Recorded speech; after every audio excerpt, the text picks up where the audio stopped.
Hello everyone, welcome back to our channel Sunshine Fortunes Education. Channel को subscribe कीजिए, नीचे दिए बेल आइकन पे हिट कीजिए। आज फिर हम लोग जर्मनी को लेकर एक वीडियो बना रहे हैं। हम लोग डिस्कशन करेंगे कि क्या जर्मनी में गैप ईयर्स जो हैं वो एक्सेप्ट होते हैं कि नहीं।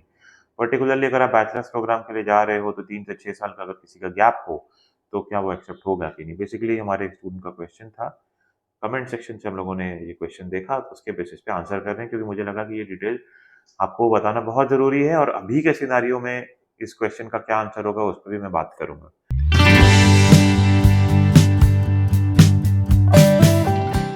जनरली अगर आप जिस इंस्टीट्यूशन में जर्मनी में पढ़ने जा रहे हैं वो आपके गैप ईयर को एक्सेप्ट कर ले और आपके पास प्रॉपर जस्टिफिकेशन हो गैप ईयर में आपने क्या किया और क्यों गैप लेना पड़ा।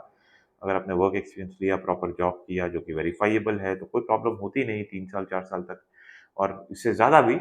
बट अभी का जो सिनेरियो चल रहा है, करंट सिनेरियो जो चल रहा है, इसमें मैं आपको बोलूँगा कि 2 साल के ऊपर का गैप है, मैक्सिमम 3 साल के ऊपर का गैप है, तो अभी रुक जाइए। जर्मनी इतना गैप आपको इश्यू क्रिएट कर सकता है, आपका प्रोफाइल जो है, उसमें आपको शायद हो सकता है वीज़ा नहीं आए। आपको ये एंश्योर करना पड़ेगा कि अगर आपके पास गैप है, तो उस गैप के दौरान आपने प्रॉपर कोई कोर्स किया हो, नॉट एग्ज़ैक्टली डिग्री, बट कोई शॉर्ट टर्म कोर्स किया हो या लेट्स से कहीं पे आपने फुल टाइम जॉब की हो। सेम टाइम आपकी कम्युनिकेशन स्किल्स अच्छी हो, बिकॉज़ इस तरह के प्रोफाइल पे आपका इंटरव्यू आने के चांसेस ज़्यादा अच्छे मतलब हाई रहते हैं। एसओपी बहुत स्ट्रांगली बनाना पड़ेगा आपको और अपनी भाषा में बनाना पड़ेगा। अवॉइड कीजिए कि एजेंट की लैंग्वेज में हो। एजेंट से सपोर्ट लीजिए, गाइडेंस ज़रूर ले लीजिए कि एसओपी में क्या लिखना है, कैसे लिखना है। हमारे एसओपी वाले वीडियो को देखिए, उससे आपको हेल्प मिलेगी। बट अपनी भाषा में, अपनी लैंग्वेज में उस एसओपी को बनाइए, पहला ये पॉइंट। दूसरा मैं आपको बोलूँगा कि आप जब अपने फाइल सबमिट करने जा रहे थे, जो क्वेश्चनियर आपको मिलता है ऑन द स्पॉट, उसके जो आंसर्स उसको एडवांस से प्रिपेयर करके जाइए।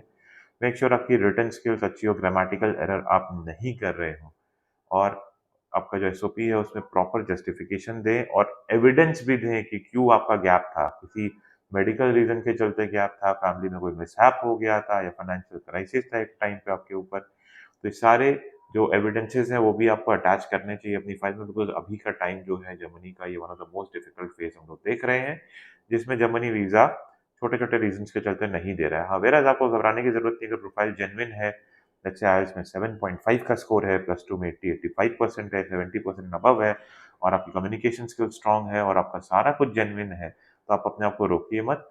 आप निश्चिंत होकर आगे बढ़िए। इंटरव्यू अगर आप क्लियर कर लेते हो, वीज़ा ऑफिसर को सैटिस्फाई कर लेते हो, तो वीज़ा मिलेगा।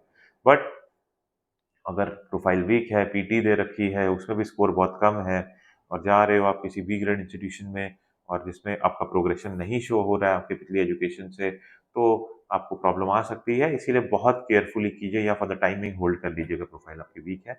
जब सिचुएशन इंप्रूव होती है प्रॉब्ली नेक्स्ट इनटेक में, तब आप फिर से चांस ले सकते हैं। आई होप हमारा जो वीडियो है आपको हेल्प करेगा। May God bless you. I wish you a very very happy learning.